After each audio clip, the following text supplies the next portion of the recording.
right, guys, we're going to go over how to use this. First of all, this is your electric tongue jack. There's an up and down button here for raising and lowering, and then another button here for a light if you're docking or if you're hooking up to your truck at night. You do have your propane tanks here. Just remember, there's a little valve in there. It points towards one tank or the other. So whatever tank you're going to use, you're going to open up, and then just make sure that arrow is pointing towards it. And then if that tank runs out, you'll turn it off, turn on your other tank, flip that arrow towards the other tank, and then you'll be pulling propane from the other tank.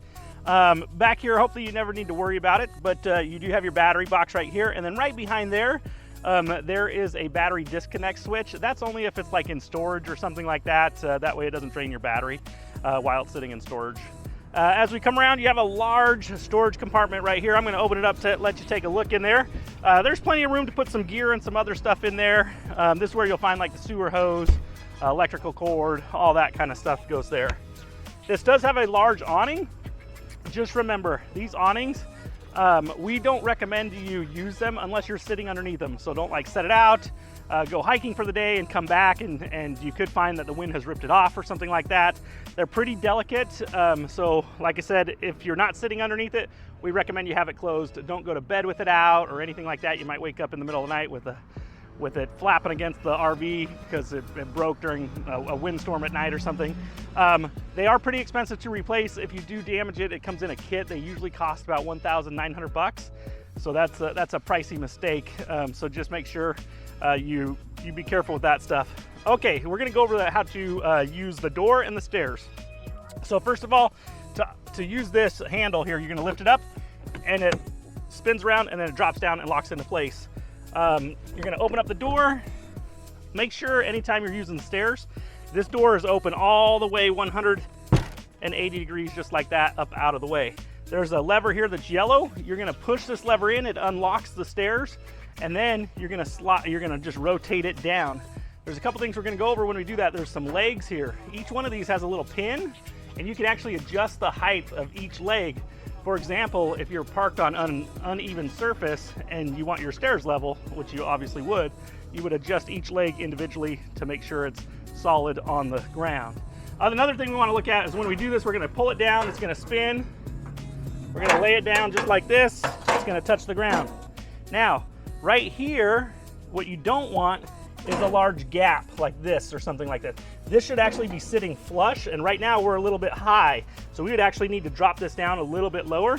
The problem is if you go to shut your door and this is up, first of all, the door's not gonna shut completely. And second, you could bend the bottom of your door or break the hinge on the door. So just make sure, once again, this is completely flat when you're parked camping. Just make sure you adjust your legs properly. Now to close it, pretty simple. You're just gonna lift this up, spin it around, grab the handle, unlock it like that, put it into its place, and then lock it back into place. Go ahead and close your door. You would lock it up, and then we always recommend when you're traveling, you're gonna lift this up, you're gonna spin it, lock it into place this way. That way if the door opens on you while you're driving or something, the handle will block it so it doesn't fly open or something while you're driving down the road. You have a couple outlets here, which is nice. Just remember, any major appliance or outlets need a generator on and running to use or plugged in at the RV park. Secondly, you have your fresh water tank fill right here. All you do is you're gonna take your garden hose, you're gonna fill it up. Inside the RV, and we'll go in there in a minute, there's a gauge and it can track how much water you're filling. If for some reason you overfill it, you'll notice water squirting out and stuff. Just there's a release valve under there. You can pull it if you overfill it a little bit, but you should be good. And then just watch the monitor inside, okay? So there's a couple exhaust vents here. These can heat up. These are from like the hot water heater. So you don't want to like lean any gear against this. It can get hot. And then the other one's from the actual heater. So their exhaust comes out here. So don't lean any gear. Another thing we've learned is if you lean some gear against here, you might think it's okay, but as you walk inside, the trailer wobbles just a little bit. Sometimes you won't even feel it. But if you have something leaning against it, it'll start scratching through the stickers or something like that on the side of the RV. So just make sure you don't lean anything against the RV when you're camping. As we come around towards the back, there's a nice little entry door back here. This is just to help, like if you wanted to load an ice chest back here or something like that. And it's kind of an emergency exit for the rear bunks. You have a spare tire. Just remember, trailers don't come with jacks for changing your tire. You would actually use your truck jack or the vehicle that's towing it, its jack, to change the tire. As we come here, right here, there's going to be a button in the front and a button in the back right here. These are your electric stabilizer jacks. There's an extend button and a retract button. So you would hold that extend button in, and then here's what's going to happen. The jacks are going to come down and touch the ground. Oftentimes they'll come down one at a time, and then the other one will follow, okay? The big thing is, before you leave the campground, you want to make sure you retract them completely up. Once again, one might come up and you might think you're up, and then the other one will follow it. So you want to, every time you're done, you want to look underneath before you drive away. You don't want to leave one of those down and then pull away and it bends the whole jack, and it can get quite expensive to change out those electric jacks. Another thing, they're just stabilizers. They're not to lift up the RV off the ground or anything to help like level you or anything like that. They just make it more stable and solid for when you're walking inside, so the trailer doesn't wobble on you or something like that. Right here is actually, it says caution. This is your black water flush valve. So you would hook a garden hose right into here, and then you can run water through the black tank or the sewer tank, okay? Anytime you're hooked into this running water through it, the black tank valve must be open.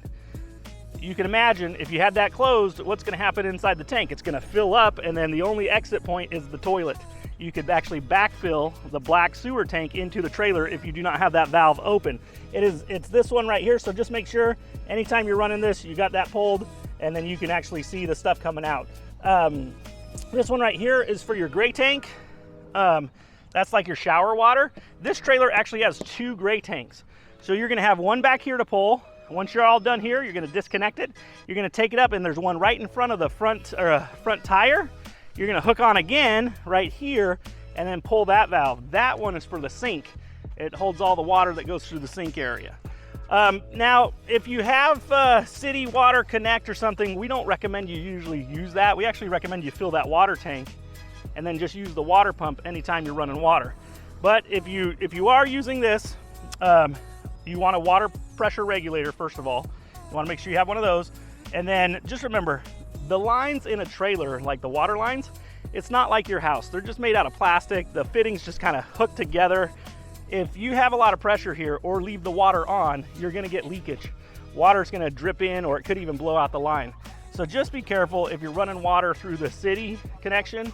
Anytime you're using water, walk outside, turn it on.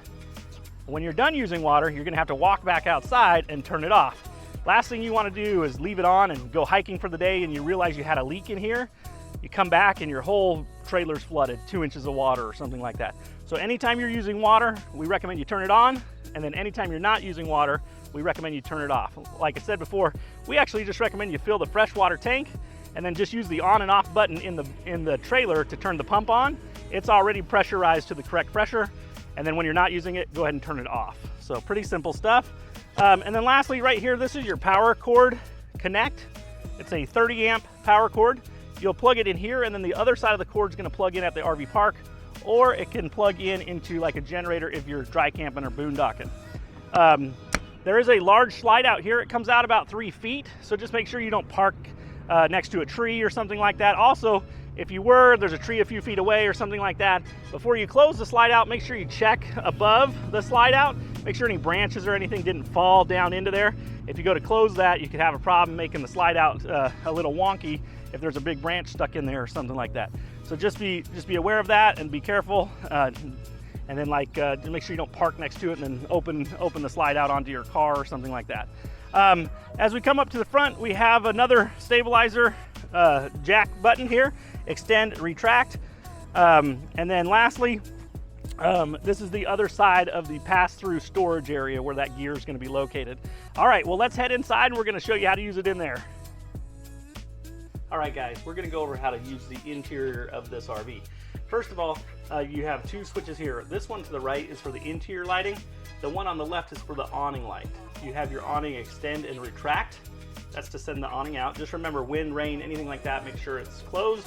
You don't want to damage that or have the wind tear it off or anything like that. Secondly, you have this button right here. This is your slide in and slide out control. Just make sure anytime you're operating the slide, nothing's in the way on the outside, or if you're closing it, nothing's on the way on the inside of it, so you don't want to crash into it when you're closing it or do the same thing when you're sending it out. Make sure there's no ice chests or anything like that in the walkway, and nobody's sitting on the slide out when you're operating it. All right, so we're gonna look at the master bedroom here. It's pretty nice, it's very nice. It's got its own door, so you can close off for some privacy. And then each nightstand has a really nice feature. They're wireless charging stations there, where you can actually just set your phone on it and it'll go ahead and charge your phone wirelessly. So as we come around into the main living area, there's a nice stereo over here with the stereo controls, and then you have some USB outlets. You also have a sofa and a dinette, and what's nice is these both convert into sleeping areas. First off, if you are going to use this as a sleeping area, all you need to do is you're just going to lift up on the part here and kind of pull it towards you, and then it turns right into your sleeping area. And then the other way, you're going to close it. You're going to actually reverse that process. You're going to lift it up, kind of push it down, and kind of pull at the same time, and it kind of rotates down into place. Another really nice feature about this is if you pull this guy down, you have a couple cup holders there. So that's really nice. And you get it up out of the way. And then this one, this is your dinette, your booth dinette, but this also drops down and converts into another sleeping area. All you do to make this a sleeping area is take the tabletop off, remove the legs, and then each side underneath here has bump stops. You're just gonna lay the table right into this slot here and right there, and then you're gonna take the rear cushions and put it on top of the tabletop, and you have a nice sleeping area there as well. All right, so we're gonna go over the stovetop. So this is not a glass cooktop. So if you're gonna be cooking here, you're gonna lift this up, you're gonna flip it back, now this becomes your backsplash. You have your burners here, and then you have your stove underneath. If you're gonna cook on here, we recommend let this cool down before you put the glass back down. And then also, we have one other recommendation.